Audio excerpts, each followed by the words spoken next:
శ్రీమాత్రే నమః. అందరికీ నమస్కారం అండి. ఈరోజు వారాహి నవరాత్రుల్లో రెండవ రోజు అమ్మవారి దర్శనం చూసేసేయండి. అమ్మవారు చూడండి ఎంత బాగా చక్కగా అలంకరించుకొని, ఎంత బాగా ముస్తాబై కూర్చొనుందో.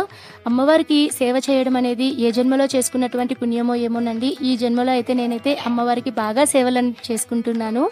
చాలామంది నన్ను ప్రీవియస్ వీడియోస్‌లో అడుగుతున్నారు, మీరు అమ్మవారికి శారీ ఎలా కట్టారండి? వీడియో అనేది పెట్టండి అని చాలామంది అడిగారండి. ఇప్పటికీ ఒక 50 మెసేజెస్ పైనైతే నాకొచ్చున్నాయి. ఒకప్పుడు కామెంట్ చేయడానికి టైం అనేది చాలా ఎక్కువునిందండి. ఇప్పుడైతే కామెంట్ చేయడానికి అస్సలు టైమే సరిపోవట్లేదు. అందరికీ నాకు తెలిసినంత వరకు ఎవరైతే నాకు మెసేజెస్ పెట్టారో ఇన్‌స్టాగ్రామ్‌లో కానీ, అలానే యూట్యూబ్ ఛానల్ వీడియోస్‌లో కూడా ప్రతి ఒక్కరికి వాళ్ళ డౌట్స్‌కి సమాధానాలు, అలానే మీ యొక్క క్లారిఫికేషన్స్ అన్నీ కూడా నేను తీరుస్తున్నానండి. తప్పకుండా మీకు వీడియోస్ అన్నీ బాగా ఉపయోగపడతాయి అని అనుకుంటున్నాను. మన ఛానల్‌లో వీడియోస్ చూసి చాలామంది వారాహి నవరాత్రి పూజలు అనేటివి చేసుకున్నారండి.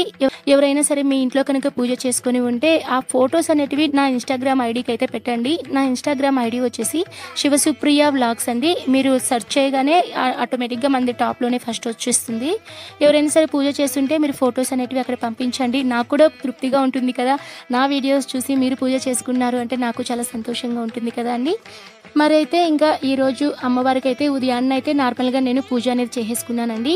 పూజ అంటే నిన్నైతే మనకి మొదటి రోజు కదా! సో, నేను నైట్ స్టార్ట్ చేశాను కాబట్టి నేను వెంటనే అమ్మకి చీర అనేది నేను తీయలేదండి. ఆ చీరనే నేను ఉదయం వరకు కూడా పెట్టుకున్నాను. ఉదయాన్నే నేను అందరికీ తెలిసిందే కదండీ! మనం పూజ చేసేది మనం మూల విరాట్ అంటే మనం ఫోటో దగ్గర పెట్టుకుంటాం కదా! అమ్మవారి విగ్రహము.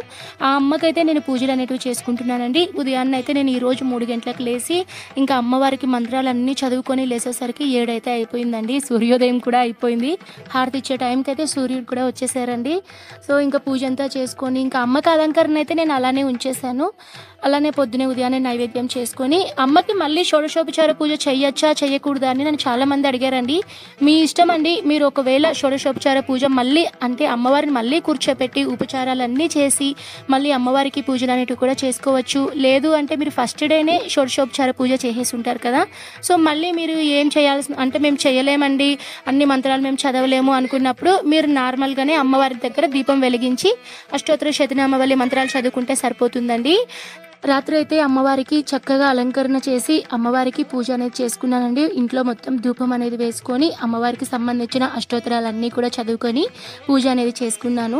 నన్ను చాలామంది అడుగుతున్నారండి అమ్మవారి ఫేస్ ఎక్కడ తెచ్చుకున్నారు అని. అమ్మవారి ఫేస్ అయితే నేను మితు ఎంటర్‌టైన్‌మెంట్ అనే ఒక ఇన్‌స్టా పేజ్, అలానే వాళ్ళ వాట్సాప్ నెంబర్ కూడా నేను మీకు డిస్క్రిప్షన్‌లో ఇస్తాను. మీకు ఒకవేళ ఎవరికైనా సరే వారాహి అమ్మవారే కాదండి, వీళ్ళ దగ్గర వరలక్ష్మి వ్రతంకి సంబంధించిన అన్ని పూజా సామాగ్రి కూడా వీళ్ళ దగ్గర అయితే ఉందండి. ఖచ్చితంగా మీరు వాళ్ళని కాంటాక్ట్ అవ్వండి. వీళ్ళ దగ్గర అయితే నాకు తెలిసి ది బెస్ట్ క్వాలిటీ అనేది ప్రతి ఐటెం కూడా వీళ్ళ దగ్గర అయితే మనకు ఉంటుందండి. ఈ విధంగా అయితే నేను ఈరోజు పూజ అనేది చేసుకున్నానండి. ఈవినింగ్ 6 గంటలకు నేను పూజ స్టార్ట్ చేశాను. ఇంకా పూజ అంతా అయ్యేసరికి 7:30, 8 అయితే అయిందండి. సో, నేను ఈ 10 రోజులు వీడియోస్ అనేటివి అంటే నార్మల్ వీడియోస్ అనేటివి పెట్టడం చాలా కష్టమైపోతుంది. వీడియోస్ కూడా తీయడానికైతే చాలా ఈరోజు సండే కాబట్టి ఇంకా ఇంట్లో కొద్దిగా ఫ్రీగా ఉన్నాం. పిల్లలు కూడా కొద్దిగా వాళ్ళ పనుల్లో వాళ్ళు ఉన్నారని అమ్మవారికి శారీ డ్రాపింగ్ అయితే నేను ఊరికే అట్లా వీడియో తీసుకున్నానండి. మీకు ఒకవేళ నచ్చితే మీరు కామెంట్ చేయండి. అమ్మవారికి ఈ రోజైతే నేనేం చేస్తానంటే ఫస్ట్ రోజు నుంచి ఒక 9 స్లిప్లు అయితే రాసుకున్నానండి. నా దగ్గర 9 కలర్ శారీస్ అయితే ఉన్నాయి. సో, రోజు ఒక స్లిప్ అమ్మ దగ్గరే వేసి నీకు నచ్చింది ఏదో అంటే నాకు ఈరోజు ఇది కడితే బాగుంటుంది, అది కడితే బాగుంటుంది అని అనుకుంటే మళ్ళీ ఇది బాగుంది కదా అని ఒక ఫీలింగ్ వచ్చేస్తుంది. అందుకని అమ్మ దగ్గర స్లిప్పులు వేసి అమ్మ ఏది ఇష్టపడితే అంటే ఆ అమ్మ దగ్గరే కాళ్ళ దగ్గర ఏది నేను ఒక స్లిప్ అనేది తీస్తానండి, చీటీ తీస్తాను. అందులో ఏ కలర్ అయితే ఉంటుందో ఆ కలర్ చీర మాత్రమే నేను ఆ రోజైతే అమ్మవారికి కడతానండి. నిన్న కూడా నేను అలానే కట్టాను. ఈ రోజు కూడా నేను అలానే కట్టానండి. సో, ఈ 9 రోజులు అంటే మనకి ఈ సంవత్సరం 10 రోజులు వచ్చాయి కదా! సో, 10 రోజులు కూడా నేను అలానే కడతాను అమ్మవారికి కూడా. సో, మీకు ఈ చీర అమ్మవారి చీర బాగా నచ్చింది అని అనుకుంటున్నానండి. వీడియో అయితే నేను శారీ ఎలా కట్టాలనేది కూడా నేను పెట్టాను.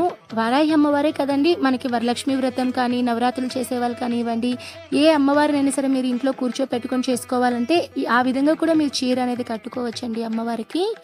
ఇదండి ఓవరాల్‌గా అయితే పూజ